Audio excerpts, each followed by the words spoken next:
Thank you, Joey, and welcome to the Board of Mayor and Alderman meeting for August the 11th, 2026. This meeting is called to order, and we're going to call the roll. Alderman Barn here. Might as well get all my stuff arranged. Alderman Blanton. Here. Alderman Caesar. Here. Alderman Peterson. Here. Alderman Berger. Present. Alderman Brown. Present. Alderman Potts. Present. Vice Mayor Baggett. Present. And the mayor's present. We're going to start out tonight with invocation by Alderman Barnhill, and then I'll lead the Pledge of Allegiance. So if we'll all stand, please. Would you please stand? Heavenly Father, again tonight we come to you in prayer, thanking you for this great nation that we live in and for all the many freedoms that we enjoy. We know that you are the provider of those freedoms, and we give you thanks for those. We ask that you be with each of our national leaders. We know that there are many different things that are going on now that may not necessarily locally or nationally make a great deal of sense. But we ask that you be with them. We know that it's a difficult problem that we have, and we have it here. We also ask that you be with each of our first responders, those who protect the freedoms that we're praying about now. We ask that you be with them. This prayer we offer to you in Christ's name, amen. Amen. Amen. Join me in the pledge. I pledge allegiance to the flag of the United States of America and to the republic for which it stands, one nation, under God, indivisible, with liberty and justice for all. This is new recognition. Just moved them around. Oh, okay. Are there any recognitions for tonight that we need to do? If not, we'll just step into the citizen comments. And I do have one speaker for items not on the agenda. That's Alan Sims. I'd invite Alan to come up and give us 2 minutes. My name is Alan Sims. I live at 119 Lewisburg Avenue here in Franklin. I'd like to begin by thanking the Board of Mayor and Aldermen for your service and your dedication to our community. I also want to share a personal note of pride in the newest member of the board who consistently demonstrates strong insight and sound judgment. Having said that, I'd like to address a procedural gap that directly affects the transparency, public trust, gotta take my glasses off, and this board's ability to make fully informed decisions on vested right extensions. As a concerned citizen, I believe it is unacceptable for this board to routinely and cavalierly approve these extensions without requiring the applicant to publicly explain why the extension is needed, how the revised timeline will be met, and how the project's planned deliverables and overall schedule will be affected. A clear example of this issue occurred with the request to extend the vested rights of the Middleway PUD development. This matter first came before the board on the April 14, 2026 work session. The applicant was not present, there was no discussion among the board, and there was no public explanation offered for why the extension was being requested. The same request returned for a vote on the May 12th BOMA meeting. Once again, the applicant did not attend, there was no board discussion, and still no public explanation was provided. Yet the extension was unanimously approved. This is not a process that any of us would accept in our personal or professional lives. If an employee or a vendor missed a mutually agreed upon deadline and then simply emailed us asking for more time, you would naturally expect an explanation for why the commitment wasn't met and what steps they plan to take to meet the new deadline. In most cases, you'd likely insist on a face-to-face conversation as well. And if the employee or vendor didn't care enough to attend the meeting, I'm confident their request would be denied. That's basic accountability. As our representatives, I believe you owe the citizens of Franklin this same level of diligence. Having identified the issue, I would also want to offer a constructive solution. At a minimum, when an applicant requests an extension of vested rights, they should be required to appear before this voting board and the citizens of Franklin to explain why they failed to meet their previously agreed upon commitments. They should also be required to present a plan detailing how they intend to meet a revised commitment if the extension is approved. And in addition, the applicant should provide an updated timeline for their overall project that reflects the impact of the delay on the original development schedule. They should clearly identify how this delay affects the community benefits outlined in their initial application. And of course, they should be prepared to answer any questions.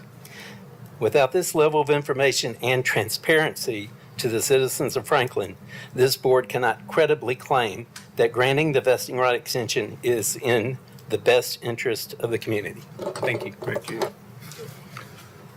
Okay, did we miss anybody who wanted to speak on items not on the agenda? If not, I'm going to move on to the consent agenda.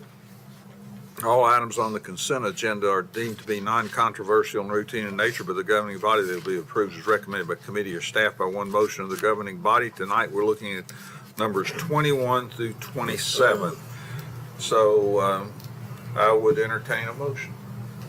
Move to approve. Second. Thank you. Second by Alderman Potts. Any discussion? Ready to vote? Alderman Barnhill. Yes. Alderman Blanton. Yes. Alderman Caesar. Yes. Alderman Peterson. Yes. Alderman Berger. Yes. Alderman Brown. Yes. Alderman Potts. Yes. Vice Mayor Baggett. Yes. Passes unanimously. We'll now go to setting of the agenda. Are there any changes that need to be made in the agenda? If not, I will entertain a motion to set the agenda as printed. I move to approve the agenda as currently set. Is there a second? Second. Second, Alderman Brown. Thank you. Any discussion? Ready to vote? Alderman Barnhill. Yes. Alderman Blanton. Yes. Alderman Caesar. Yes. Alderman Peterson. Yes. Alderman Berger. Yes. Alderman Brown.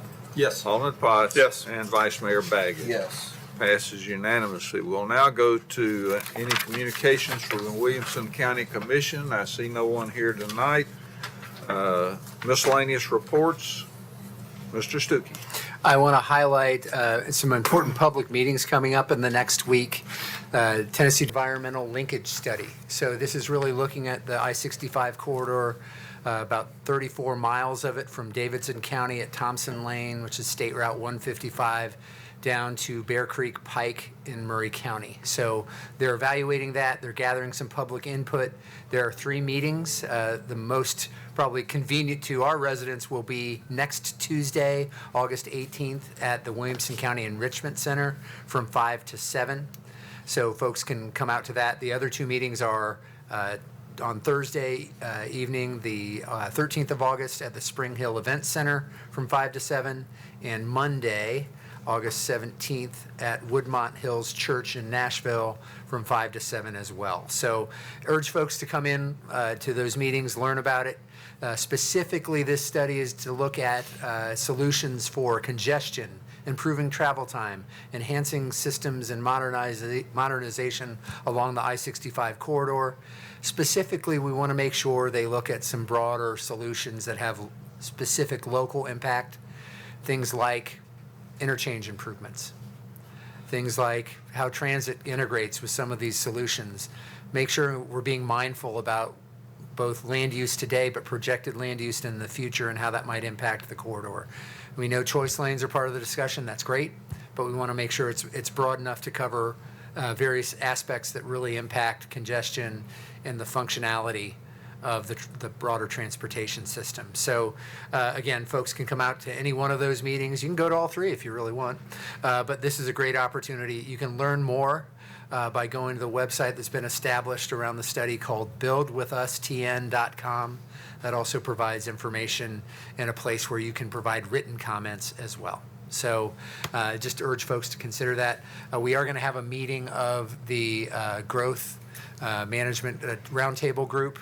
So that's the mayors and other key folks that have been looking at that. They're meeting tomorrow morning at 10 a.m. in this building at the county complex to talk a little bit more about how we might collectively want to speak into this process. So important part to get input around one of the major congestion areas, which is the I-65 corridor. Thank you, Mayor. Okay. They're all 5 to 7. And the one that is going to be in Franklin is at the Williamson County Enrichment Enrichment Center Center. next Tuesday, the 18th, from 5 to 7. Okay, and then on tomorrow, did you say? On Thursday, the Thursday. 13th, at the Spring Hill Event Center from 5 to 7. Oh, no. And on Monday, the 17th, at Woodmont Hills Church up in Nashville on Franklin Pike from 5 to 7 as well. Okay, but you were talking about the mayors, though? Oh, the meeting tomorrow morning is the Growth Management Roundtable Group. And that's an established group that meets at least quarterly. They're going to have a special meeting tomorrow to prepare for this meeting, to speak into it collectively. And that is tomorrow morning at 10 o'clock here at the county complex in the conference room across from County Mayor's office. On the growth roundtable, gosh, it's all the mayors and the managers and county mayor and planning folks are there as support. So it's It's basically 10 to 12. the group that did the urban growth boundaries. yeah. I didn't know if it was like 20 or 30 or. The actual Probably. members, I think, are around 12, but Yeah. there are other folks that attend, and it's facilitated, and it's a public meeting. Thank you. Any other miscellaneous reports? Seeing none, we'll do the minutes. July 14th, 2026, work session and Board of Mayor and Alderman meeting. Is there a motion? Move for approval. Thank you, Alderman Peterson, second by Alderman Caesar. Any discussion, any additional changes or comments? Seeing none, Alderman Barnhill, how do you vote? Yes.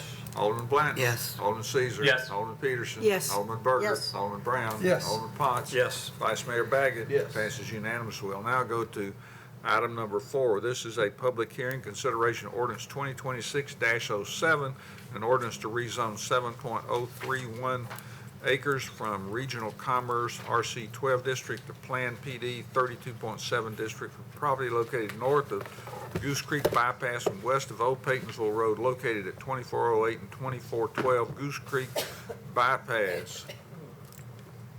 Good evening. Ordinance 2026-07 is to rezone 7.031 acres from Regional Commerce 12 District to Planned PD 32.7 District for the properties located at 2408 and 2412 Goose Creek Bypass. This is to accommodate the proposed and concurrently submitted development plan.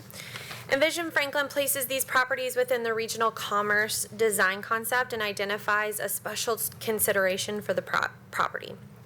Envision Franklin states that new development should have integrated designs with coordinated access, amenities, and cohesive architecture that fits within the context of the corridor.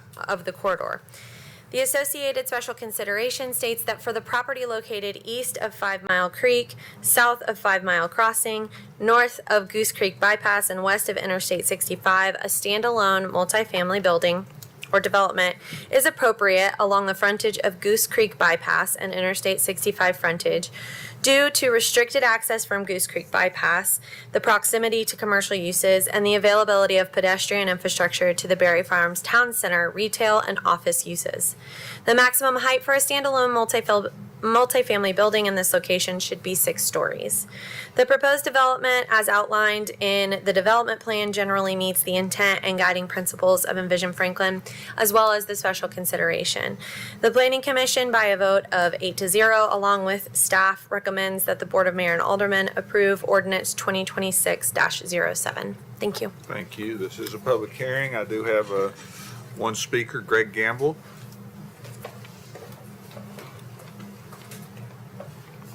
Thank you, Mayor and Alderman. My name is Greg Gamble with Kimley Horn and representing the applicant tonight. Mayor, at the first reading, we were asked by several aldermen to present the architecture. We did not get a chance to do that at the BOMA work session, and I provided to you tonight 8.5 by 11s that are should be sitting there in front of you.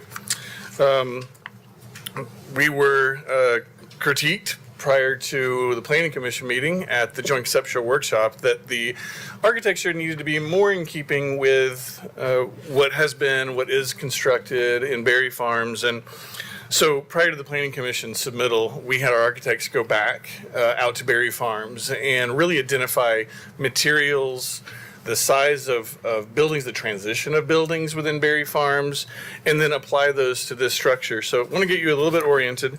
This view here that you're looking at on this side, the left side of the page, this is the side that is facing Goose Creek Bypass. On the right side of this page is facing the I-65 off-ramp. So that kind of gets you a little bit oriented there. You'll notice that in the new architecture, we have identifiable sections and massing for more variation across the building facade. That's a key component of what you see in Berry Farms. It looks like a collection of buildings, not one long massive building. We have greater distances in the facade plane to create more architectural interest along the street. We also have a variety of parapet heights. It adds to the differentiation of buildings look like they're built over time instead of one long massive building. You can see in this image here, which is again the first one, this courtyard here, that's a pedestrian courtyard plaza. It'll be a hardscape plaza and place for residents to gather.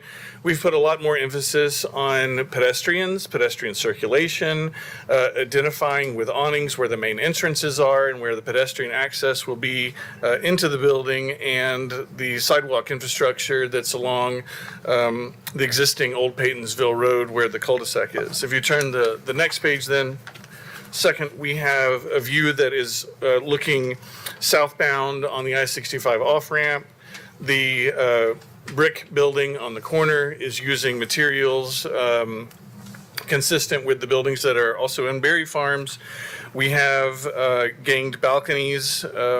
We have refined building materials with more brick to emphasize on the main entry points on the building. And we have greater emphasis on the landscape and the foundation of the buildings. You can see how that brick is carried along that first floor all the way through. We're using board and batten and hardy board panels to provide some differentiation of materials. Again, all of these were techniques that our architects found at Berry Farms, and we're carrying that through in this proposed development. Happy to answer any questions. I know this is the rezoning, but I felt it was important that you know this going into both the rezoning and the development plan request. On the development plan, we do have one modification of the standards. It's for ADA access at the first level of the building. Happy to talk on that at the appropriate time. Thank you, Mayor. Thank you. Having no other speakers, I'm going to declare the public hearing closed. Entertain a motion. Move for approval. Thank you, Alderman Berger. Is there a second? Second. Second by Alderman Barnhill. Any discussion? Alderman Potts. Thank you, sir. Since this is in my ward, and I've spent an extensive period of time with the development team on this. This is a unique parcel, a unique puzzle piece that's on this corner. I think it could be the right thing to do to make this both a business and multifamily retail centric area because of the limited access that's there. So because of that, I'm actually going to support this because it's also added the increased pedestrian access in the area. But this is a very challenging corner because you cannot turn into this area directly off of the Goose Creek Road. You actually have to go all the way down to the next intersection where Twice Dailies is, circle all the way around to 5 Mile to get into this area. So I will support the rezoning on this piece. Any other comments? Ready to vote? Alderman Barnhill. Yes. Alderman Blanton. Yes. Alderman Caesar. Yes. Alderman Peterson. Yes. Alderman Berger. Yes. Alderman Brown. Yes. Alderman Potts. Yes. Vice Mayor Baggett. Yes. Passes unanimously. Item number 5, this is a public hearing, consideration resolution 2026-35, a resolution approving a development plan for Bassett PUD subdivision with one modification of development standards foundations for the property located north of Goose Creek Bypass, west of Old Paytonsville Road, located at 2408 and 2412 Goose Creek Bypass. Chelsea? Thank you. Bassett PUD subdivision is a multifamily development located at the northwestern corner of the intersection of Goose Creek Bypass and I-65. The applicant is proposing 230 multifamily dwelling units for a site that is composed of 7.031 acres. As detailed in the associated rezoning, Envision Franklin does place these parcels within the regional commerce design concept with an associated special consideration for multifamily. The proposed development, as outlined in this development plan, generally meets the intent and guiding principles of Envision Franklin as well as the special consideration. The proposed development meets parking requirements within the zoning ordinance. The traffic impact analysis has been submitted and reviewed. The parkland agreement has been received, and there is one modification of standard request for this plan. The request is to reduce the minimum requirement of 18 inches to no minimum such that porches can be provided at grade to provide accessible route to sidewalks along the building facades facing streets or highways. Chapter 6.8 requires that the finished floor elevation must be a minimum of 18 inches above grade at front facade. The applicant's requesting to reduce the required 18-inch grade 18-inch foundation for multifamily buildings is required in section 6.8 of the zoning ordinance to have a foundation at grade along the building facade facing the street to better accommodate the residents of the building. Staff can support the MOS request to reduce the foundation height to grade level based on the Board of Mayor and Aldermen having approved similar requests for foundation reductions in order to better accommodate ADA requirements. The Planning Commission, by a vote of 8-0, along with staff, recommend approval of MOS number 1.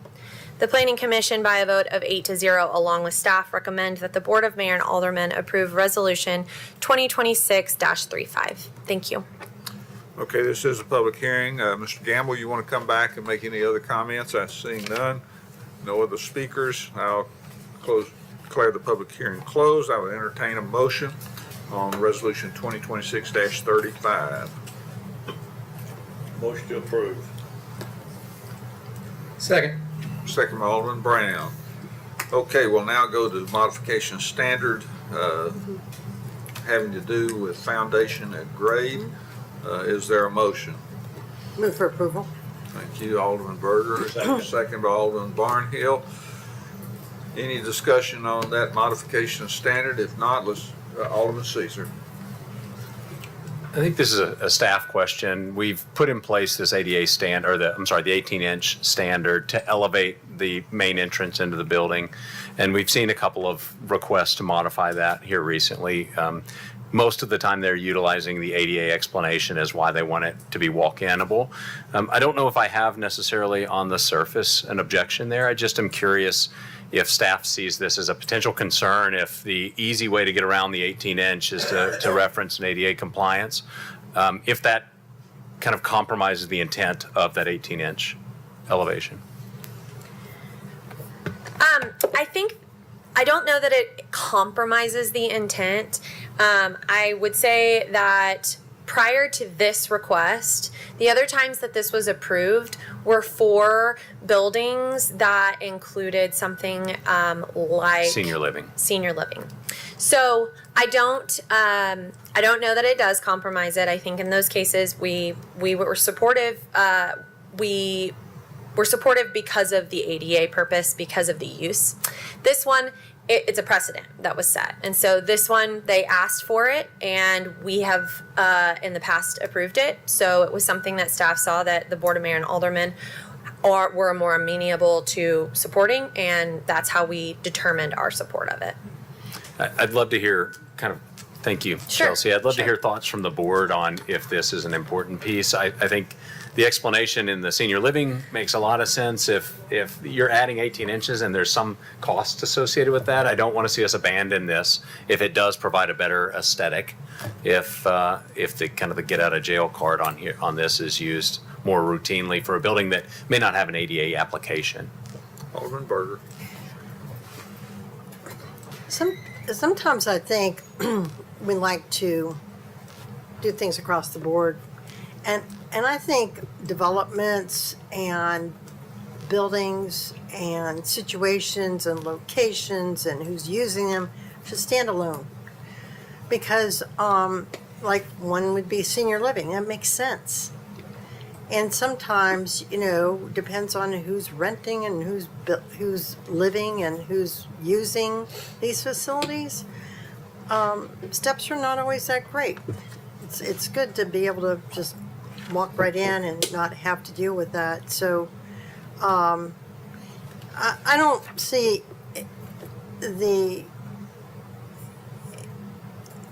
this designation as a cop-out for people. And if they want to come and ask for it, there might be different reasons. I'd really like to hear from the applicant on this one, if that's okay. Mr. Gamble, would that be permissible, Mr. Mayor, please? I'll allow. Thank you. Thank you, Mayor. Thank you, Alderman. Maybe this is unique. I'm not exactly sure if it is because we do a lot of development plans in Franklin, and we're required to have on-street parking in front of this building between I-65 and the front of the building. Because we're providing on-street parking in that location, at least one of the spaces has to be ADA compliant. And you can drive on Turning Wheel Lane today in Franklin and see an ADA parking space that is provided as on-street.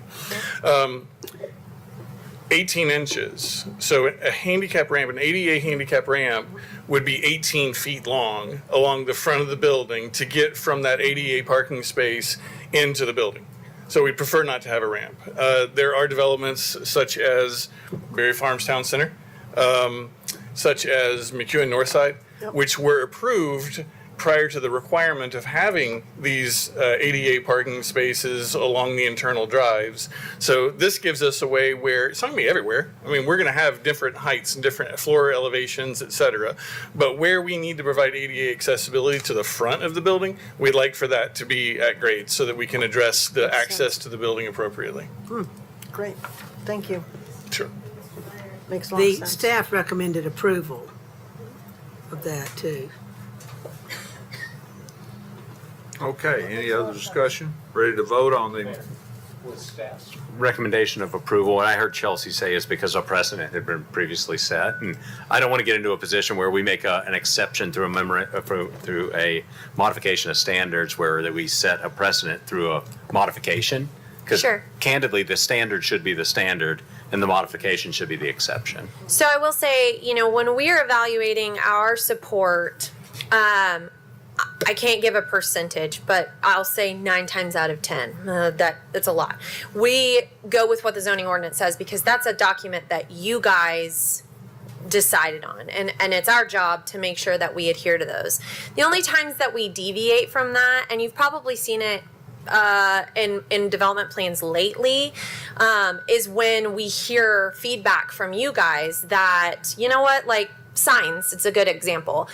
We're not so concerned with this list of an irregularly shaped sign. We don't really think we're bothered by that. So when that comes in, it's better for staff to say, we're listening to your feedback. We're gonna recommend approval because you guys have given us the feedback that you're not that bothered by it. So this is just one of those ones where I looked back at all the MOSs that we've approved over the last maybe like 4 years.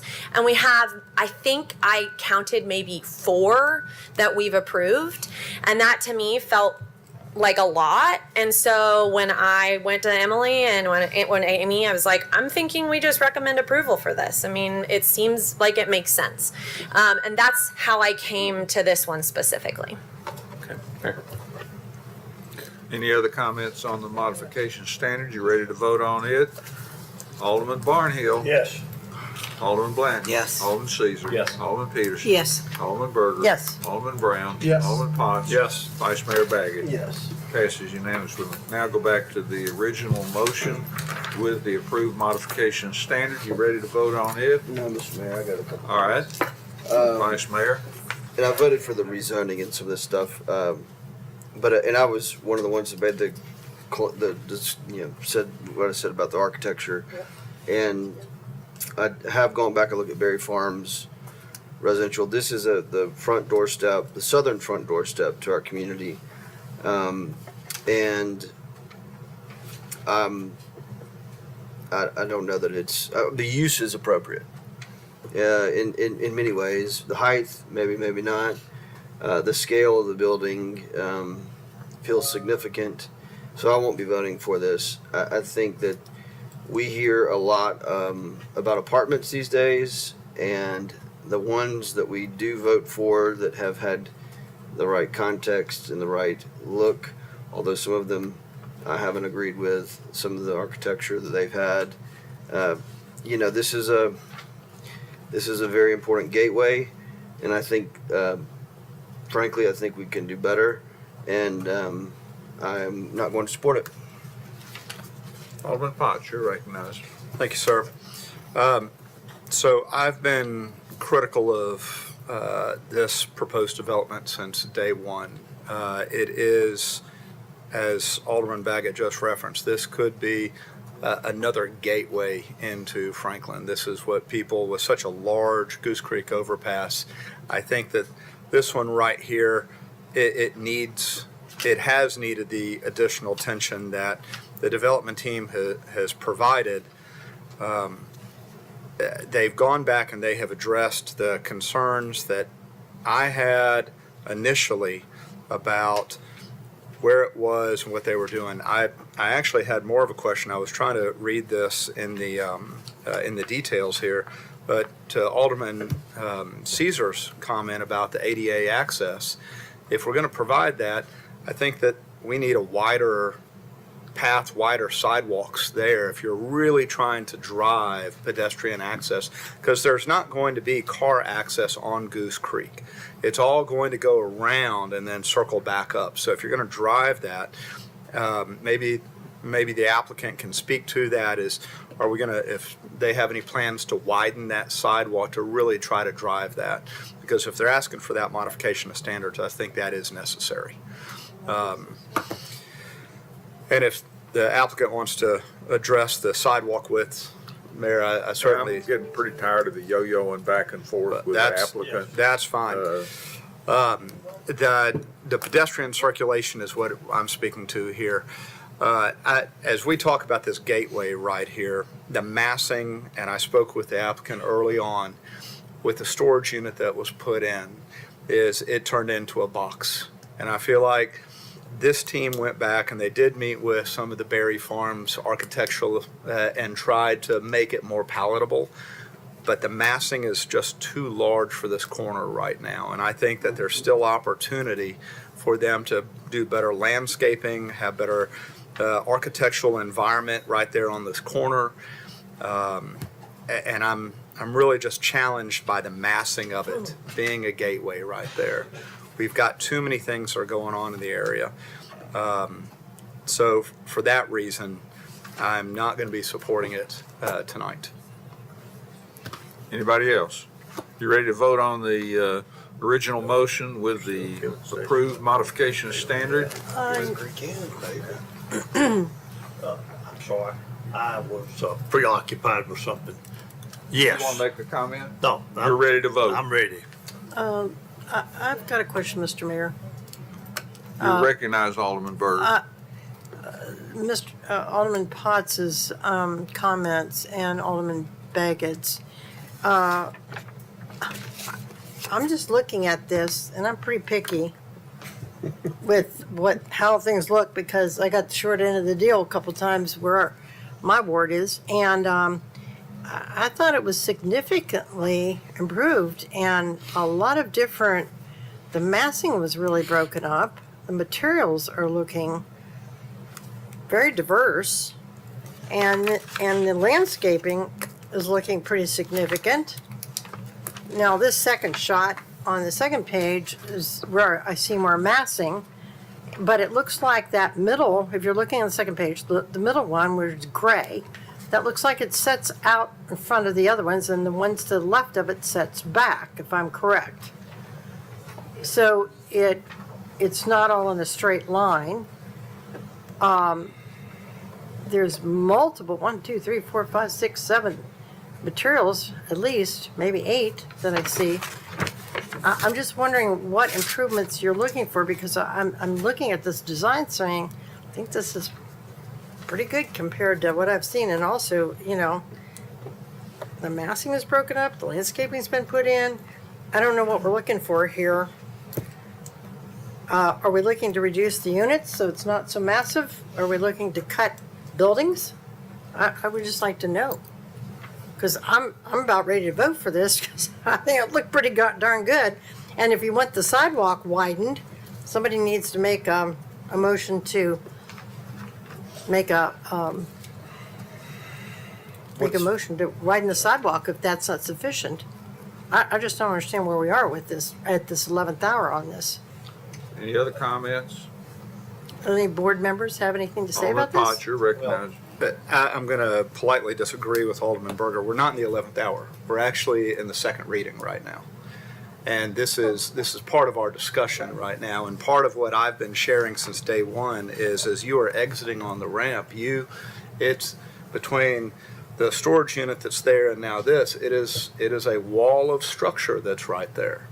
And it is large massing. This is a new gateway into our community. It is one of the newest overpasses that's there. It's one of the largest ones. And my concern is that over time, the massing that's here, is going to be, you're going to come up this ramp and it's just going to all be on the right-hand side, and you're going to wait to make that turn, and then it's going to open back up. So, that's my perspective. That's the feedback that I've received from the residents that are there in the area right now. And if the applicant wanted to make changes, then that's up to their team to make those changes. Vice Mayor. Since there was a question, I think it would, and I too, from the very first joint conceptual said that. And yes, changes were made, and it is better. But I think we've approved multifamily innovation, and I would argue in the mall is better. They did some major changes to size, scale, and massing and architectural features that I would say move the needle for me in a lot of those. Middle eight, now this is not the historic overlay, so a lot of those items wouldn't pertain, but I think this is a very important corner, and this is a little too much. When you're coming down the interstate exit and you look to your right and it's 6 stories, now that's allowed, but 6 stories can be done well. If you remember the one at the end of Mallory or McEwen and Cool Springs, those were, I think, 3 or 4 stories, those apartments, and height is okay, but they're set back. Those feel big, large in expanse, and I think this is as long as those are. So, coming off the interstate, I have no problem with multifamily being here. I think the develop plan needs a bit of work. I have a suggestion. Mr. Mayor, may I make a suggestion? Alderman Berger. First of all, I have a question. Did we not see this in a work session? I don't recall this being on a work session. It was. I believe it was on. I'm sorry. In July. It was, yes. It was on July 14th, work session, and I don't. Can we go back? I'm sorry. Could we? I'd like to make a motion that we put it back to another work session rather than voting it down. I would like to make a motion that we put it back to the work session end of August, 1st September. Maybe, let me see what the date is. Let me look at that, because I think we need to give them It'd be a deferral. yeah. Deferral of this vote, and then we could schedule it for whenever, All right. whatever work session. Let me make a deferral then. My motion would be for deferral until September 8th work session. I'd like to Well, give them time you'd to, be deferring this vote, yes. so it wouldn't be work session. We can schedule it that night, but you're really deferring this vote. defer it to the You're vote. not so much scheduling, I'd we'll like- schedule the work session however you want, but the actual action tonight is Right. to defer your vote. Yes, I'd like to defer, my motion is defer it to the September 8th voting session at 7 o'clock. Your and I'd second also reading like- would be deferred to that. I'd like to be put back on the work session as well for discussion. Is there a second? I'll second that for discussion, because I think there's people that have questions probably about that. Okay, discussion's open for deferral. Anyone want to discuss the deferral? Yeah, I guess so. You're recognized. Thank you. This is second reading. It's not third. So it's not a heck of a lot of reason to defer this when you've got another opportunity to vote on this. And This is it. and I keep hearing the term new gateway. I 65. misspoke, it's one vote. And that has been there for 50 years. development. That's not a new gateway. And what was there before this was a filling station that they tore down and an old motel that they tore down. Goose Creek Inn. Goose Creek Inn was there in the 60s. It was there in the 70s. Deteriorated probably in the 80s. You'll keep your comments on why you're deferring. Well, that's why I'm deferring it. Just to clarify, it's the development plan, so it's one vote. Oh, is it this? Yeah, this is the development plan. Okay. My apologies, I was thinking about zoning. Gotcha.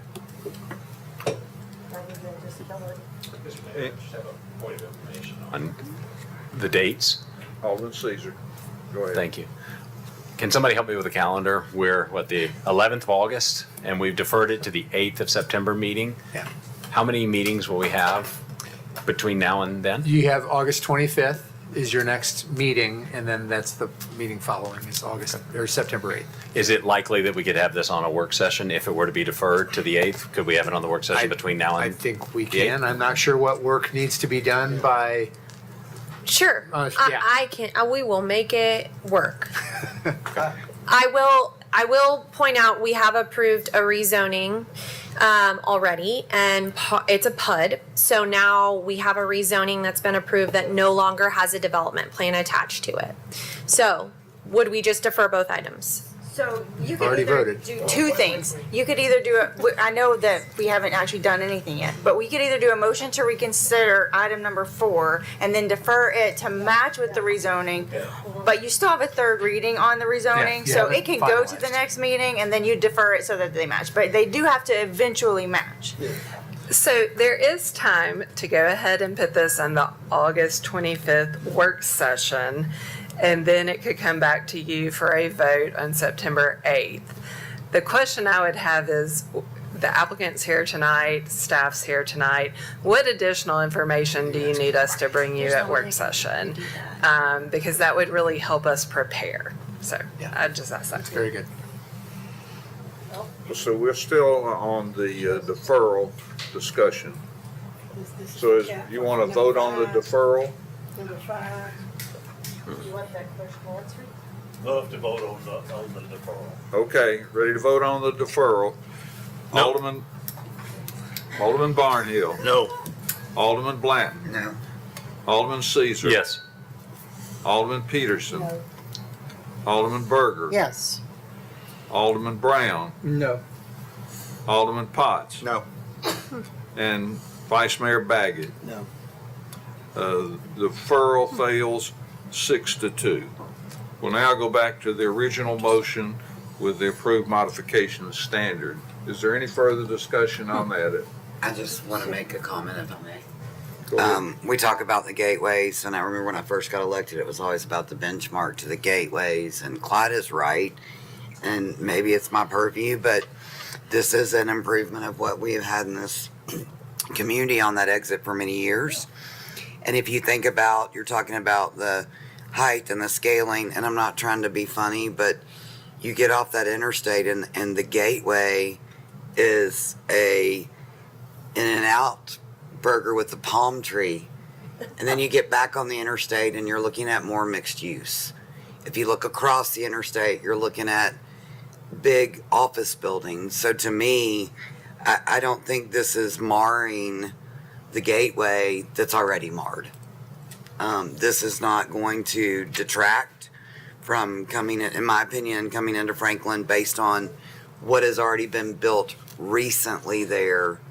This is just a continuation of a product that is next door that is almost hiding or maybe erasing a storage store that shouldn't have been there in the first place. So, yes, in our day it was Goose Creek Inn, which did not have the best reputation after a while. Lovely place. Or 2 MAPCOs that were back to back. So the idea, I would support this as it is on this piece of paper. Any other discussion on the original motion with the approved modification of standard? If not, I'm ready to vote. Alderman Barnhill. Yes. Alderman Blanton. Yes. Alderman Caesar. Yes. Alderman Peterson. Yes. Alderman Berger. Yes. Alderman Brown. Yes. Alderman Potts. No. And Vice Mayor Baggett. No. Passes 6-2. We'll now go to item number 6, which is ordinance. This is a public hearing, consideration ordinance. I'm sorry. Is there a question?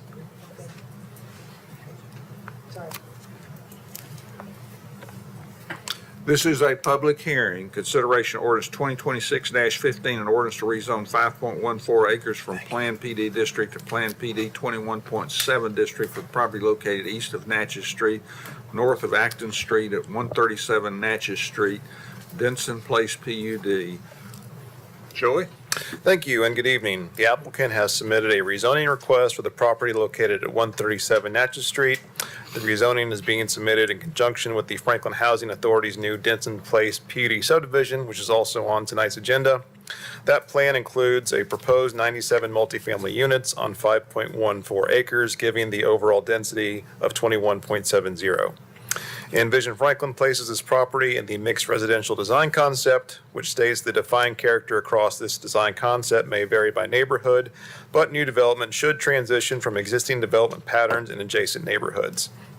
Envision Franklin does include a special consideration that Franklin Housing Authority properties may include multifamily residential in accordance with their master plans. The FHA master plan has been updated with the plan that is being proposed tonight, so it meets recommendations of Envision Franklin for mixed residential. Staff recommends approval of ordinance 2026-15, as did Planning Commission unanimously. Happy to answer any questions. Okay, this is a public hearing. I have Mr. Gamble that wants to speak, apparently, on the rezoning. Yes, Mayor and Alderman, thank you. My name is Greg Gamble, and I'm excited to represent the Franklin Housing Authority and their joint venture with Elmington. These next two development proposals that you're going to be considering are the last two of the Franklin Housing Authority Master Plan. And we are encouraged by their effort, their work, by providing affordable housing in the city of Franklin.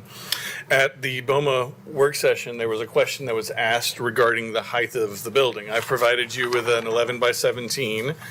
And if you look very closely at the city of Franklin's GIS, you will see that where we thought we were proposing the building and where the police station sits was a difference of about 18 inches. Turns out after our survey crew went out and actually shot surveys, that GIS data, that information is very old.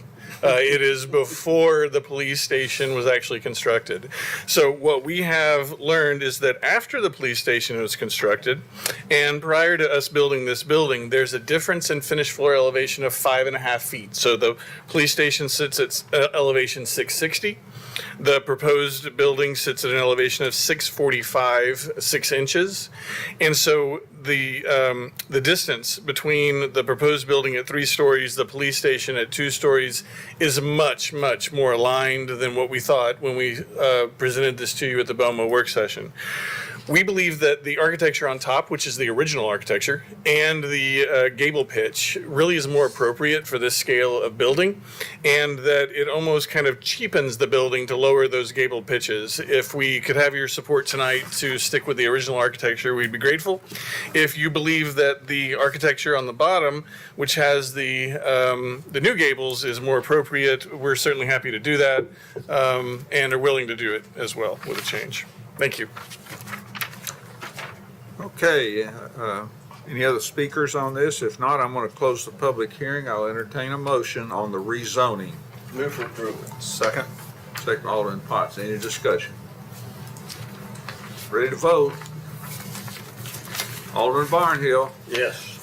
Alderman Blanton. Yes. Alderman Caesar. Yes. Alderman Peterson. Yes. Alderman Berger. Yes. Alderman Brown. Yes.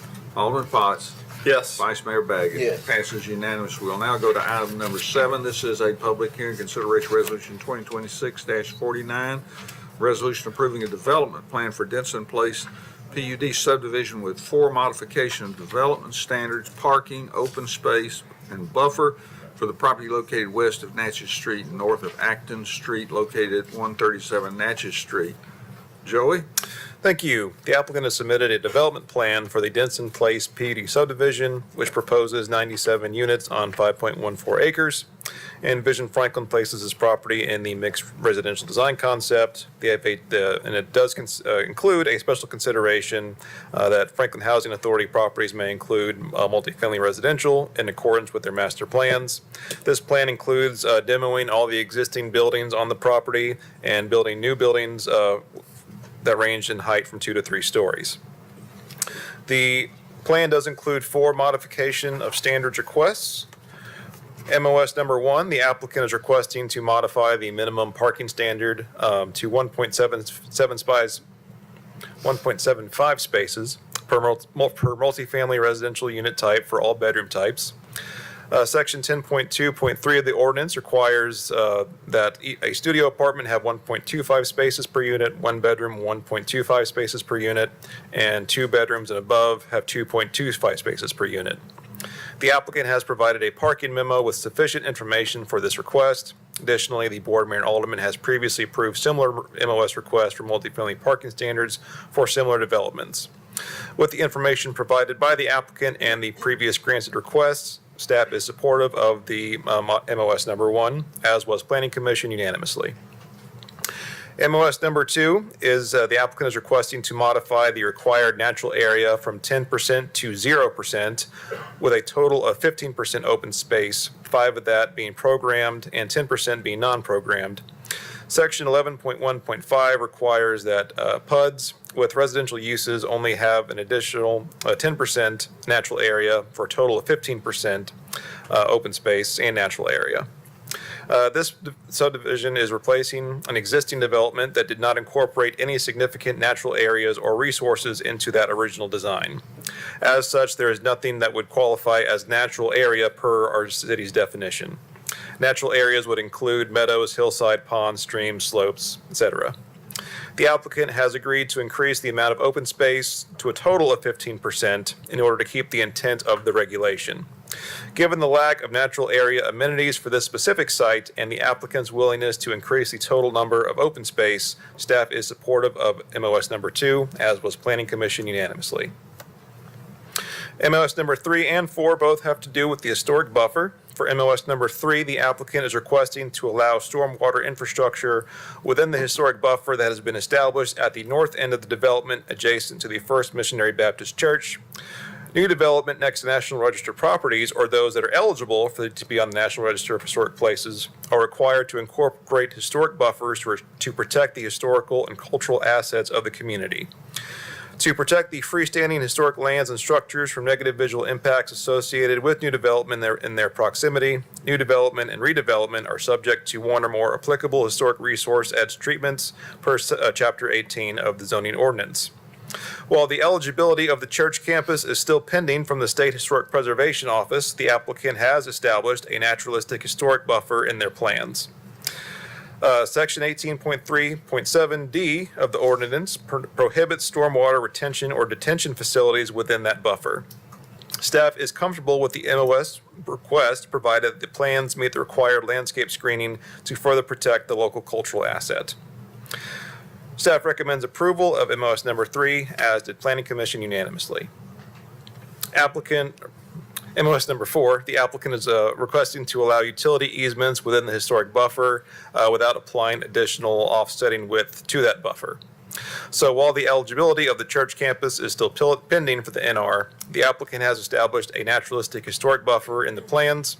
Ordinance dictates that additional width shall be added in an amount equivalent to the amount occupied by the utility lines and associated easements. Given the limited size of the property, staff is supportive of the MOS request to not apply additional width to the historic buffer, as did Planning Commission, supported it unanimously as well for approval. So staff recommends that the board mayor and aldermen approve resolution 2026-49 with conditions. Happy to answer any questions. Okay, this is a public hearing. Mr. Gamble? Thank you, Mayor. Very I just want to popular add, tonight. we have our entire Franklin Housing Authority team here tonight, board representatives, and we have some of the board representatives, and we have our entire Kimley Horn team here tonight in case you have any questions. These modification of standards that we're asking for are very unique to this property and to the next property. So don't normally ask for these MOSs. So if you do have questions, you want to understand a little bit more about that, we're available. Thank you. Thank you. I'm going to close the public hearing now, and we'll entertain a motion on Resolution 2026-49. Move to approve. Second. Appropriate motion, second. We'll now go to, I think it's, I have one question about the height, if I could. And I appreciate the fact that your team went back and looked at the height, because I thought the flat roofs were ugly. And I'm glad that there is such a difference between that and the police building. But one of the things that I'm concerned about now is that we've set some rules for the Hill property, but I'm looking at the Carter Center Visitor Center. It looks really tall. Did you measure the height of that building versus the police station? We did not measure that. We can. We can also get finished floor elevations and total height from the architect or building and neighborhood services and bring that back to BOMA, but it is taller than the police station, maybe by as much as a story. Okay, thank you. So we'll now go to, is there a motion? No, we've had the motion, it's been seconded. So we're now going to modification of standard number 1, which is minimal parking standard alteration. Is there a motion? Thank you. Second by Alderman Barnhill. Any discussion on that? Seeing none, let's vote on the first modification of standard. Alderman Barnhill. Yes. Alderman Blanton. Yes. Alderman Caesar. Yes. Alderman Peterson. Yes. Alderman Berger. Yes. Alderman Brown. Yes. Alderman Potts. Yes. Vice Mayor Baggett. Yes. We'll now go to modification standard number 2, which has to do with the modification standard relating to natural area and the 15% open space that Joey referenced. Is there a motion? Move to approve. Second. Seconded by Alderman Potts. Any discussion? Ready to vote? Alderman Barnhill. Yes. Alderman Blanton. Yes. Alderman Caesar. Yes. Alderman Peterson. Yes. Alderman Berger. Yes. Alderman Brown. Yes. Alderman Potts. Yes. Vice Mayor Baggett. Yes. Passes unanimously. We now go to modification standard number 3, which has to do with stormwater in the buffer next to the First Missionary Baptist Church. Did I describe that close enough? Okay. Is there a motion? Move to approve. Thank you. Second by Alderman Caesar. I'll take that Thank one. you. Any discussion on that? Seeing none, you ready to vote? Alderman Barnhill. Yes. Alderman Blanton. Yes. Alderman Caesar. Yes. Alderman Peterson. Yes. Alderman Berger. Yes. Alderman Brown. Yes. Alderman Potts. Yes. Vice Mayor Baggett. Yes. Passes unanimously. And the final modification standard has to do with the utility easement in the buffer without adding additional width. Is there a motion? Move to approve. Thank you, Alderman Second. Brown. Second by Alderman Barnhill. Any discussion on that? Ready to vote? Alderman Barnhill. Yes. Alderman Blanton. Yes. Alderman Caesar. Yes. Alderman Peterson. Yes. Alderman Berger. Yes. Alderman Brown. Yes. Alderman Potts. Yes. Vice Mayor Baggett. Yes. Passes unanimously. We'll now go back to the original motion with the approved 4 modifications of standards. Is there any further discussion? Yes, I'd like to make a motion to move with, and I may need some help with this from legal, but to go with the 612 roof pitch option described in the exhibit.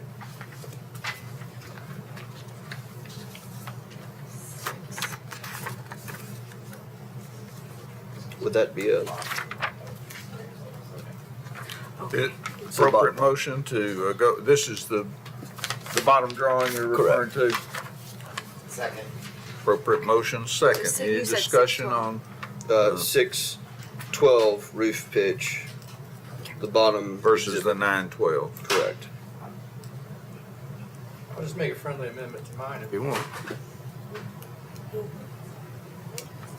That's fine. We've already started Okay. this, let's just All right. keep rolling. One And point you of got a motion and a Yeah. second for the 612 roof pitch. only comment I would make, Mayor, is that I wish you'd have been as adamant about the ugliness of flat roofs on the prior vote than you were on this. But I didn't get the. But anyway, it's fine. It's fine. No, I appreciate the applicant for doing this and meeting out on the site. This is a good solution, and thank you all for working with us on this. Okay, we're ready to vote on the amendment? Yeah, we're voting on the amendment to specify the 612 roof pitch design. Alderman Barnhill. Yes. Alderman Blanton. Yes. Alderman Caesar. Yes. Alderman Peterson. Yes. Alderman Berger. Yes. Alderman Brown. Yes. Alderman Potts. Yes. Vice Mayor Baggett. Yes. Passes unanimously. We'll now go back to the original motion as modified, and plus the modification standard. You ready to vote? Alderman Barnhill. Yes. Alderman Blanton. Yes. Alderman Caesar. Yes. Alderman Peterson. Yes. Alderman Berger. Yes. Alderman Brown. Yes. Alderman Potts. Yes. And Vice Mayor Baggett. Yes. Okay. Now, we will go to item number 8, which is City of Franklin contract number 2026-0202 with Franklin Housing Authority for Parkland Impact Fee and Construction Agreement for Denson Place. Is there a motion? Move to approve. Thank you, Alderman Blanton. Second. Second by Alderman Caesar. Any discussion? Ready to vote? Alderman Barnhill. Yes. Alderman Blanton. Yes. Alderman Caesar. Yes. Alderman Peterson. Yes. Alderman Berger. Yes. Alderman Brown. Yes. Alderman Potts. Yes. Vice Mayor Baggett. Yes. Passes unanimously. Item number 9, this is a public hearing consideration of ordinance 2026-16, an ordinance to rezone 7.68 acres from Plan PD District to Plan PD 18.85 District of the property located north of West Meade Boulevard and west of Brookwood Avenue located at 500 West Meade Boulevard, Iris Place PUD. Joey. Thank you. The rezoning is being submitted in conjunction with the Franklin Housing Authority's new Iris Place PUD subdivision, also on tonight's agenda. That plan includes a proposed 144 residential units on 7.68 acres with a proposed density of 18.85. Envision Franklin places this property in the mixed residential design concept, which states that the defined character across this design concept may vary by neighborhood, but new development should transition from existing development patterns and adjacent neighborhoods. Envision Franklin also includes a special consideration for Franklin Housing Authority properties that they may include multifamily residential in accordance with their master plans. The FHA master plan has been updated with the plan being proposed here this evening, so it does meet the recommendations of Envision Franklin. Staff recommends approval of ordinance 2026-16, as did Planning Commission unanimously. Thank you. Okay, this is a public hearing. I do have Mr. Gamble up again. He does not want to make any comments. I'm going to close the public hearing, and we'll go for a motion on the rezoning, ordinance 2026-16. Is there a motion? Thank you, Alderman Blanton. Second by Alderman Brown. Any discussion? Ready to vote? Alderman Barnhill. Yes. Alderman Blanton. Yes. Alderman Caesar. Yes. Alderman Peterson. Yes. Alderman Berger. Yes. Alderman Brown. Yes. Alderman Potts. Yes. Vice Mayor Baggett. Yes. Passes unanimously. We'll now go to item number 10. This is a public hearing consideration resolution 2026-50, resolution approving a development plan for Iris Place PUD subdivision with 2 modifications of development standards, parking, and open space for the property located north of West Meade Boulevard, west of Brookwood Avenue, located at 500 West Meade Boulevard. Joey. Thank you. The plan being proposed tonight includes the demolition of all existing buildings on the property and the construction of 5 new multifamily buildings that range from 2 to 3 stories in height. Envision Franklin places special consideration in the mixed residential design concept that allows for multifamily in accordance with the FHA master plan. And there are 2 modifications of standards with this development plan. They're going to sound very familiar. They are exact duplicates of the first 2 that we discussed previously. I will review them very quickly just so you can keep them straight. So for MOS number 1, the applicant is requesting to modify the minimum parking standard to 1.75 spaces per multifamily residential unit type for all bedroom unit types. With the information provided in the parking study by the applicant, as well as previously granted requests by the board, staff is supportive and recommends approval of MOS number 1, as did Planning Commission unanimously. For MOS number 2, the applicant is requesting to modify the required natural area from 10% to 0% with a total increase of open space to 15%, with 5% being programmed and 10% being non-programmed open space. Given the lack of natural area amenities for this specific site and the applicant's willingness to increase the total number of open space, staff is supportive of this request and recommends approval of MOS number 2, as did Planning Commission unanimously. Staff recommends approval with conditions of Resolution 2026-50, as did Planning Commission. Happy to answer any questions. Thank you. Thank you. This is a public hearing. Mr. Gamble? No comment?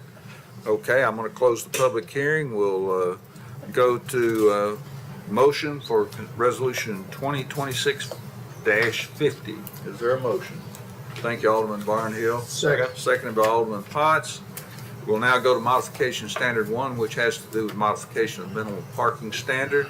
Is there a motion? Motion approved. Thank you, Alderman Caesar. Second. Seconded by Alderman Barnhill. Any discussion on that? Seeing none, Alderman Barnhill, how do you vote? Yes. Alderman Blanton. Yes. Alderman Caesar. Yes. Alderman Peterson. Yes. Alderman Berger. Yes. Alderman Brown. Yes. Alderman Potts. Yes. Vice Mayor Baggett. Yes. That passes unanimously. Now go to modification standard number 2, which has to do with the natural area, which doesn't exist there, and modifying the open space requirement to 15%. Is there a motion? Move to approve. Thank you, Alderman Brown. Second. Second by Alderman Blanton. Any discussion? Seeing none, you ready to vote? Alderman Barnhill. Yes. Alderman Blanton. Yes. Alderman Caesar. Yes. Alderman Peterson. Yes. Alderman Berger. Yes. Alderman Brown. Yes. Alderman Potts. Yes. Vice Mayor Baggett. Yes. Passes unanimously. We'll now go back to the original motion with the 2 approved modification of the standards. Is there any questions or discussion regarding that? Seeing none, we're ready to vote. Alderman Barnhill. Yes. Alderman Blanton. Yes. Alderman Caesar. Yes. Alderman Peterson. Yes. Alderman Yes. Berger. Alderman Brown. Yes. Alderman Potts. Yes. Vice Mayor Baggett. Yes. Passes unanimously. We'll now go to item number 11, which is City of Franklin Contract 2026-0201 with Franklin Housing Authority for Parkland Impact Fee and Construction Agreement for Iris Place. Motion approved. Thank you, Second. Alderman Caesar. Second by Alderman Burger. Berger. B, We're almost another B. done. Another B. Any discussion? Ready to vote. Alderman Barnhill. Yes. Alderman Blanton. Yes. Alderman Caesar. Yes. Alderman Peterson. Yes. Alderman Berger. Yes. Alderman Brown. Yes. Alderman Potts. Yes. Vice Mayor Baggett. Yes. Passes unanimously. Item number 12, this is a public hearing. Consideration of resolution 2026-48, a resolution adopting a plan of services for the annexation of property located north of Clovercroft Road and east of Oxford Glen Drive by the city of Franklin, Tennessee. Thank Chelsea? you. Thank you. Resolution 2026-48 is a drafted plan of services for 22.78 acres of property being considered as part of the proposed request for annexation. These properties are contiguous to the city limits and within the eastern portion of the Franklin urban growth boundary in the Watson Branch Drainage Basin and identified as a short-term capability area in the city's annexation analysis.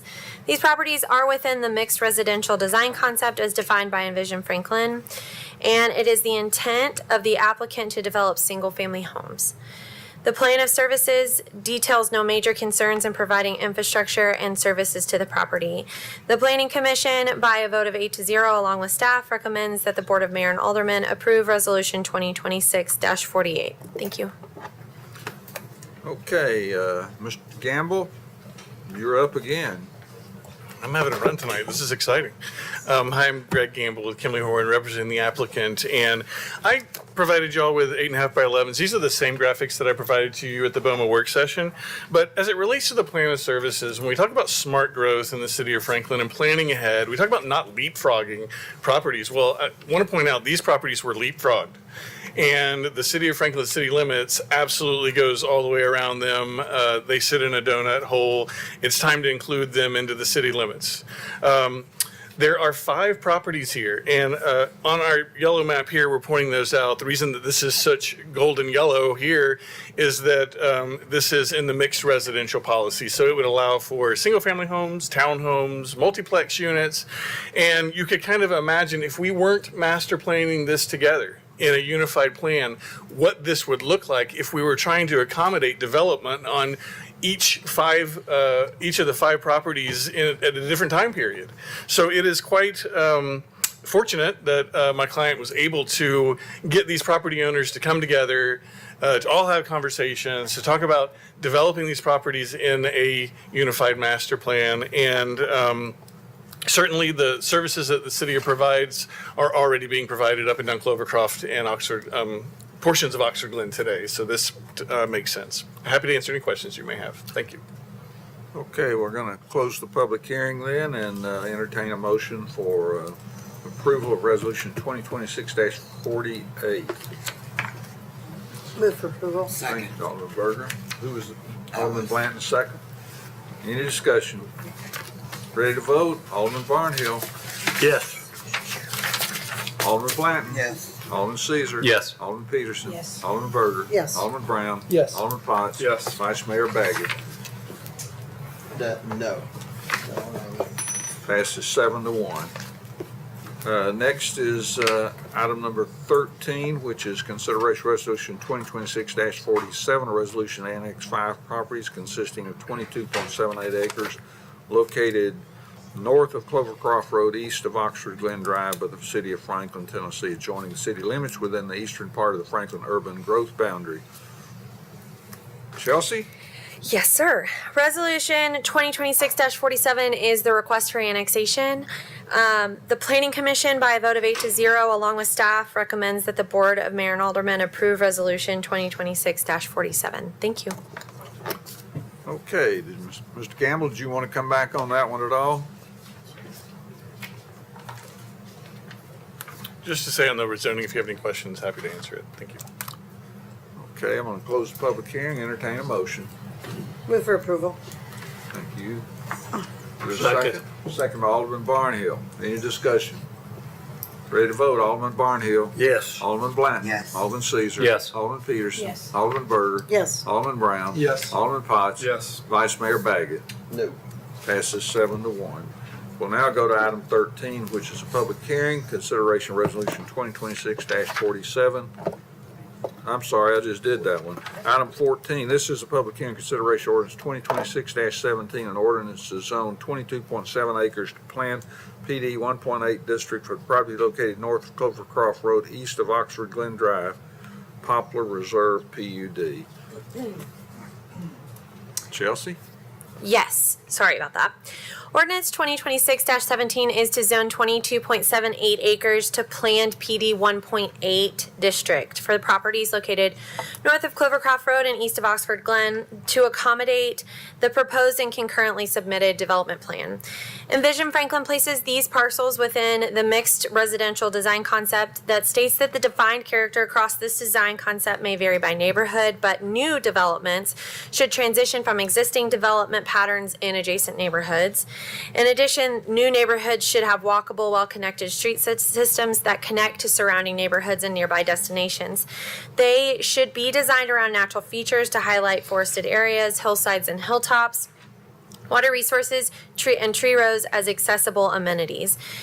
The proposed development, as outlined in Poplar's Reserve PUD Development Plan, generally meets the intent and guiding principles of Envision Franklin, and the Planning Commission, by a vote of 8-0, along with staff, recommend that the Board of Mayor and Aldermen approve Ordinance 2026-17. Thank you. Okay, this is a public hearing. Do have Mr. Gamble back if he wants to come back.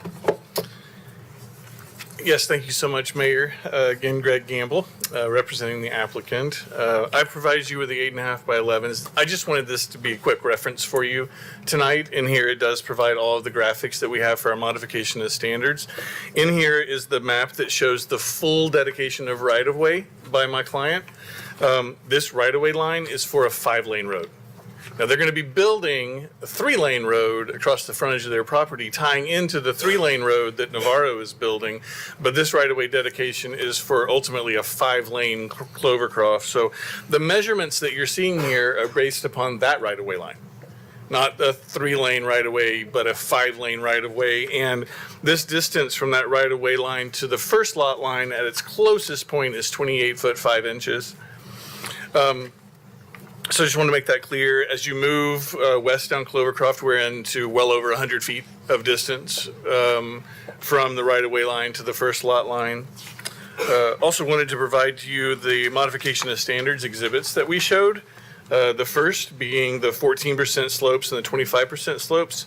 If you recall, this road that you're seeing on the south side of Clovercroft, that would be the connection point at Poplar Farms that somebody would have to get to in order to meet the city's standards on driveway separations, on roadway separations. So any road that's proposed going eastbound would have to go up those 14 and 25% slopes, which is in direct conflict with the city's maximum 10% slope roadways. On the next page then, we're asking here at the Daubert's request that they be provided with a cul-de-sac in that location. We do believe that the connectivity that we have back to Navarro is sufficient for 38 homes. Modification of standards number 3, the property directly to our south has 2 homes that exist on it today. One is on the north side of the lake. One is on the south side of the lake, and we are providing a right-of-way connection if that property is ever developed in the future. But likely 2 homes is the highest and best use on that property as well. For the modification of standards number 3, this is modification of standards number 3 is in regards to the cul-de-sac addition there. If you have any questions, I'm happy to answer it. I know these MOSs are a little unusual as well, but they are very specific to the site and very specific to development patterns that already exist today and requests from neighbors to be respectful of what they have. So thank you so much. Happy to answer any questions. Okay, I'm going to close this public hearing and entertain a motion to approve the zoning of, or ordinance 2026-17. Is there a motion? So moved. Second. Second by Alderman Brown. Any discussion? Ready to vote? Alderman Barnhill. Yes. Alderman Blanton. Yes. Alderman Caesar. No. Alderman Peterson. Yes. Alderman Berger. Yes. Alderman Brown. Yes. Alderman Potts. Yes. And Vice Mayor Baggett. No. Passes 6-2. We'll now go, this is item number 15. This is a public hearing, consideration resolution 2026-52, approving a development plan for Poplar Reserve PUD subdivision with 3 modification of development standards, street and circulation for the property located north of Clovercroft Road and east of Oxford Glen Drive. Chelsea? Yes, sir. Poplar's Reserve PUD subdivision is a single-family residential development. The applicant is proposing 41 single-family lots for a site that's composed of 22.78 acres. As detailed in the associated rezoning, Envision Franklin places these parcels within the mixed residential design concept. The proposed development, as outlined in the development plan, generally meets the intent and guiding principles of Envision Franklin. The proposed development meets the parking requirements within the zoning ordinance. The traffic impact analysis has been submitted and reviewed, and the parkland agreement has been received. There are 3 modifications of standard requests for this plan. MOS number 1 is a request to remove or waive the requirement to provide a street stub to the eastern property. Chapter 9 of our zoning ordinance states that street connections, street stubs, or internal drive connections shall be provided in every direction and shall connect to all adjacent streets and internal drives, including those existing, planned, or otherwise deemed necessary by the DRT to extend the street network. Staff does not support the MOS request due to the connection being feasible and the requirement for the connectivity being necessary. Staff recommends disapproval of MOS number 1. FMPC recommended approval by a 5-3 vote. MOS number 2 is a request to align the connection to the adjacent western property to provide access to the northern property line via a right-of-way extension from the proposed cul-de-sac rather than in a manner that would extend Den Hart Drive. In the same chapter, it requires that arrangement of new streets and internal drives have to be provided for the alignment and continuation of existing or proposed streets and internal drives into adjacent properties. Staff does not support the MOS request due to the connection being feasible and the requirement for connectivity being necessary. Staff recommends disapproval of MOS number 2, and FMPC recommended approval by a 6-2 vote.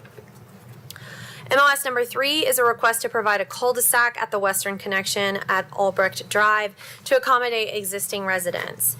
Chapter 9 states that cul-de-sacs are permitted only where existing development, floodplains, wetlands, naturally occurring slopes exceeding 14%, riparian buffers, tree-safe areas, or other unique site conditions prevent a street connection. Staff does not support this MOS request due to the lack of substantial reasoning for the full connection to not be made as required by the zoning ordinance.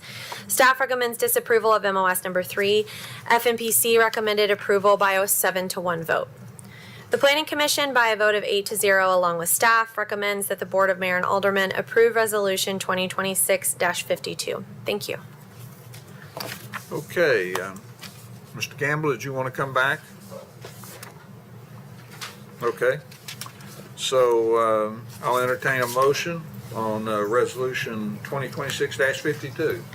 I move to approve. Thank you, Alderman Berger. Is there a second? Second. Second, Alderman Barnhill. Okay, let's go to these modification standards, and I'm going to try to paraphrase briefly. Modification standard number 1, which is to remove the street stub outs to the eastern property. Is that good enough description, Chelsea? Yes, sir. Okay, I'll entertain a motion as far as modification of standard number 1. Move for approval. Second. I've got Alderman Peterson and a second by Alderman Barnhill. Any discussion on modification of standard number 1? Seeing none, let's vote. Alderman Barnhill. Yes. Alderman Blanton. Yes. Alderman Caesar. Yes. Alderman Peterson. Yes. Alderman Berger. Yes. Alderman Brown. Yes. Alderman Potts. Yes. And Vice Mayor Baggett. No.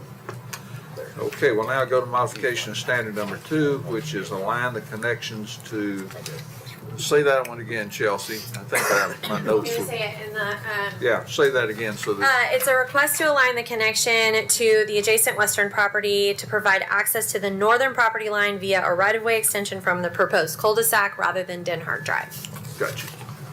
Okay, is there a motion to approve modification of standard number 2?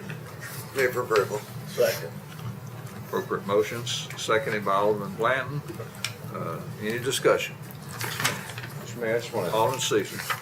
discuss this one. I think there's two areas of concern for me on this. And one, it limits kind of connectivity between the Novara subdivision. Obviously, on what appears to be Hindrow Drive, there's connection, but you got to go all the way to the back of the development to get over there, especially with these homes and this parcel that's not yet a part of the city. I worry about not having connectivity and what that potentially could mean for future connectivity between Navarro, whatever that middle parcel becomes, and this development. Obviously, those are two single-family homes that are not yet part of the city, but I would hate for us to have this cul-de-sac. I would hate for us to have this island that ultimately can't really be done with anything couldn't really be done with it because of a lack of connectivity on this particular project. So just want to think through that with the board on this modification. Mr. Mayor, Vice Mayor. I won't be supporting this modification because if you look on the slide here, the reason that connection doesn't make sense for a couple of reasons. Well, first of all, Novara is going to be stubbed out behind the trees. And we decided to do that because we believe the alderman for that ward asked that the Novara be behind those trees. And I believe that was asked because we wanted to preserve that view shed. And so now that makes this connection unreasonable only to put more houses in front of the view shed. And so that we voted to not do two houses down. So that is the logic why I am not voting for this. Any other comments on modification of standard number 2? Are you going to, go ahead, Alderman Berger. So Alderman Baggett, you're saying you're not supporting the modification because it destroys the view shed? What did I misunderstand that? You did. The reason why there's no connection, I'm just voting no on all of them, as you can tell, so that's part of it. But the reason why it doesn't, the reason why the modification has been requested is because there's nowhere for it to go. Right. Right. because you didn't want things built in front of the trees. And Exactly. we all didn't Okay, want things. right. So the reason we're doing this is because there's nowhere for it to go to connect because of something we did prior But you to didn't want. protect that view, Right, that area. So that's, right, but you're not supporting, okay. I'm not. Interesting. Any other comments on modification standard number 2? Let's vote. Alderman Barnhill. Yes. Alderman Blanton. Yes. Alderman Caesar. No. Alderman Peterson. Yes. Alderman Berger. Yes. Alderman Brown. Yes. Alderman Potts. Yes. Vice Mayor Baggett. No. Passes 6-2. We'll now go to modification standard number 3, which has to do with connections to adjacent property in the cul-de-sac. Is there a motion? A motion to approve. Thank you, Alderman Berger, seconded by Alderman Potts. Any discussion? Ready to vote. Alderman Barnhill. Yes. Alderman Blanton. Yes. Alderman Caesar. No. Alderman Peterson. Yes. Alderman Berger. Yes. Alderman Brown. Yes. Alderman Potts. Yes. Vice Mayor Baggett. Nope. Passes 6-2. We'll now go back to the original motion. Mr. Mayor, I have two conditions of approval motions, please. First condition of approval would be, I worked with the developer because there was concern that the homes and the property were too close to Clovercroft. It was a 30-foot buffer, and I'd like to change that to a 50-foot buffer. So we're increasing the buffer to be, the condition of approval will be that they will change the 30-foot buffer on Clovercroft to 50-foot. I'd like to vote on that first, and then I have a second That's one. 28 foot 1 inch, something or other. Yeah, so I'm increasing We'll that. make that 50. It's 50. So there is a amendment to the motion having to do with the condition of approval, changing the buffer from 30 feet to 50 feet on Clovercroft Road. Is there a second? Second. Second by Alderman Blanton. Any discussion on that? Alderman Potts. Thank you, sir. Question for Alderman Berger. So if I'm looking at the map here that's got the roads, on the far right-hand side, you're stating that you want to move that buffer from or the house that there's a buffer there of 28.5 feet, and you're stating that you want that buffer actually being extended to 50 feet? And if this motion moves forward, then that would in essence eliminate that lot right No, there. actually, it will not. The lots have been, 4 lots have been adjusted by so many feet under approval standards for development. So they're tweaking some of the lots, a few feet here and there to allow that to happen. And they had some room up front to make that happen. So I worked with the developer to improve that because people wanted that. Our board talked about it, better, deeper buffer. Some of the residents in the area wanted the deeper buffer, so they'll be able to accomplish that without losing a lot.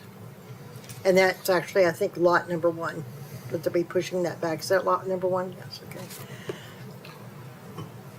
Any other discussion? Alderman Caesar, you got a question? Yeah, Bev, I'm looking at whatever page this is. Yeah.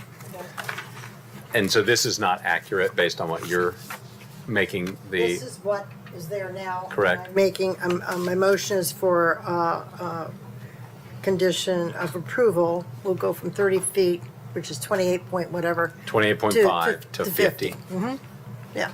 They're able to make that happen without changing their plan.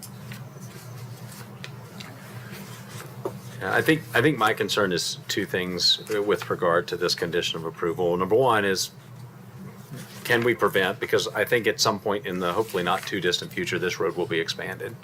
And I don't want it to be in somebody's backyard. And I also think it changes the look of this particular area if you drive from such a substantial setback, which is in the first 2 parcels off of Oxford Glen going east, to 28 feet. That feels kind of tight.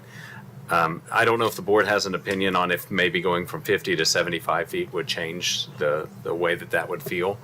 But I'd be open to, if Alderman Berger were open to the idea of changing them from 50 to 75 feet, what that might look like. Mr. Mayor? Alderman Berger. I worked very hard with the developer on this, so they wouldn't lose lots, but that would require them to go back and redo the whole development for the lots. And I'm not gonna ask them to go back and rework all those homes again. They'd have to rework every lot to do that. And I'm happy with the 50 feet. And also, it matches up pretty well with Navarro, with the setback on Navarro, which is a little bit more than that. So I think it sort of coincides with that, and then they'll have the turn lane that'll be coming in here, which is another thing I'm coming up with. So I feel comfortable staying with the 50. Any other comments on the amendment to the motion? Seeing none, we'll vote. Alderman Barnhill. Yes. Alderman Blanton. Yes. Alderman Caesar. Yes. Alderman Peterson. Yes. Alderman Berger. Yes. Alderman Brown. Yes. Alderman Potts. Yes. Vice Mayor Baggett. Yes. Passes unanimously. For the record, could you just clarify that that was a setback and not a buffer? Yes, I'm Okay, sorry. thank you. Yes. That'd be perfect. For clarification for the record, it is setback, not a buffer, from to the 50 feet setback. Is that, and I think Alderman Blanton seconded that, and so, That's fine, yes. Setback. Okay. and everybody understands that with their vote? Perfect. Setback.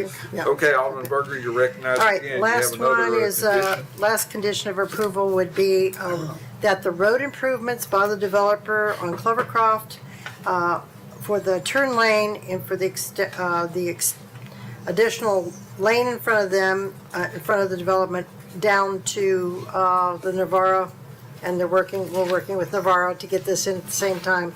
The turn lane is put in before the first CO, certificate of occupancy, so we can get that done. And actually, I believe that's gonna be done probably before that even, but I'm gonna put it on there as the first, before the first certificate of occupancy. So road improvements with the turn lane,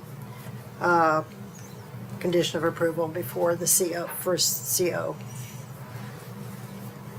That's my motion. I'll second that. Appropriate motion second. You mentioned Navarro, does the turn lane, It goes all the way down. This developer will be responsible to put it in all the way down to the beginning of Navarro. to the beginning of Navarro? Yeah, and then we're working with Navarro, so they will do that in concert with each other. So we're gonna be able to get that done. Okay, so we have an additional amendment, which is road improvements for the turn lane being built before the first certificate of occupancy is issued. Yes. Appropriate motion. Any other discussion? If not, we're ready to I vote. just have a quick comment, and I was the second on that, and I think this is a good example of requiring infrastructure to come in along with development. And so thank you, Bev, for bringing that forward. I do have one question, because you mentioned it in the motion, Navarro. Navarro's not started yet. Navarro's not finished yet. If Navarro doesn't start and doesn't finish prior to this, it is started? Yeah. Okay. We're doing major infrastructure right now. Perfect. Yeah. If they don't finish the improvements, does that potentially risk this development's certificate of occupancy? Okay, Plan to do it all. thank you. Okay, you ready to vote? Alderman Barnhill. Yes. Alderman Blanton. Yes. Alderman Caesar. Yes. Alderman Peterson. Yes. Alderman Berger. Yes. Alderman Brown. Yes. Alderman Potts. Yes. Vice Mayor Baggett. Yes. Okay, we're back to the original motion with approved 3 modifications of standards and 2 conditions of approval. You ready to vote on that? Alderman Barnhill. Yes. Alderman Blanton. Yes. Alderman Caesar. Yes. Alderman Peterson. Yes. Alderman Berger. Yes. Alderman Brown. Yes. Alderman Potts. Yes. And Vice Mayor Baggett. No. Passes 7-1. We'll now go to item number 16, which is City of Franklin contract number 2026-310 with Color Burst Landscape Services. Landscape services in an amount of $263,933.62. Is there a motion? Move to approve. Second. Appropriate motion by Alderman Brown, second by Alderman Potts. Any discussion? Ready to vote, Alderman Barnhill. Yes. Alderman Blanton. Yes. Alderman Caesar. Yes. Alderman Peterson. Yes. Alderman Berger. Yes. Alderman Brown. Yes. Alderman Potts. Yes. Vice Mayor Baggett. Yes. Passes unanimously. Item number 17 is reappointment of Jim Martin, Juanita Patton, Lana Wilson, and Jerry Sharber to the Ethics Commission. So moved. Second. Any discussion? Yeah. Ready to vote, Alderman Barnhill. Yes. Alderman Blanton. Yes. Alderman Caesar. Yes. Alderman Peterson. Alderman Berger. Yes. Alderman Brown. Yes. Alderman Potts. Yes. Vice Mayor Baggett. Yes. Passes unanimously. We'll now go to item 18 is appointment of Aaron Housel to the Ethics Commission. I had 16 applications. They were so good, I interviewed 9 of the 16. Mr. Housel happens to be the ethics officer for Nissan North America. Oh, my. That's the kind of candidates that we're Motion getting. to approve. Thank Second. you. Seconded by Alderman Caesar. Any discussion? Ready to vote, Alderman Barnhill. Yes. Alderman Blanton. Yes. Alderman Caesar. Yes. Alderman Peterson. Yes. Alderman Berger. Yes. Alderman Brown. Yes. Alderman Potts. Yes. Vice Mayor Baggett. Yes. Passes unanimously. Consideration of appointment of Victoria McCoy to the Development Services Advisory Commission. Move to approve. Second. Second by Alderman Berger. Any discussion? Ready to vote, Alderman Barnhill. Yes. Alderman Blanton. Yes. Alderman Caesar. Yes. Alderman Peterson. Yes. Alderman Berger. Yes. Alderman Brown. Yes. Alderman Potts. Yes. And Vice Mayor Baggett. Yes. Passes unanimously. Now we'll go to appointment of Mary Pierce, Heather Dorschel, and Alma McLemore to the Civil War Historic Commission. Move for approval. Thank you, Second. Alderman Vice Mayor. Seconded by Second. Alderman Peterson. Any discussion? Ready to vote? Alderman Barnhill. Yes. Alderman Blanton. Yes. Alderman Caesar. Yes. Alderman Peterson. Yes. Alderman Berger. Yes. Alderman Brown. Yes. Alderman Potts. Yes. Vice Mayor Baggett. Yes. If I understand correctly, passes unanimously, I understand correctly, we have a executive session. So I need a motion to go into executive session. So moved. All Second. second by Alderman Potts, all in favor say aye. Aye.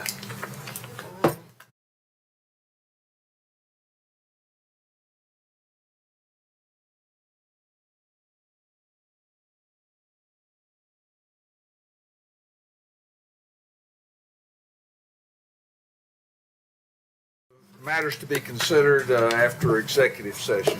I recognize Alderman Potts. Yes, sir. Thank you.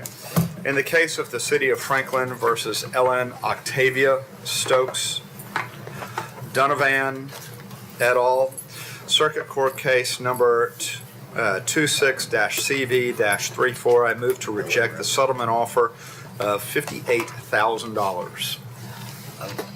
Appropriate motion. Second. Is there a second? Second. Okay, any discussion? You ready to vote? Alderman Barnhill. Yes. Alderman Blanton. No. Alderman Caesar. I have a point of information. Can you restate the motion? I don't know that I heard That it. number was different. Yeah. You're rejecting the higher number.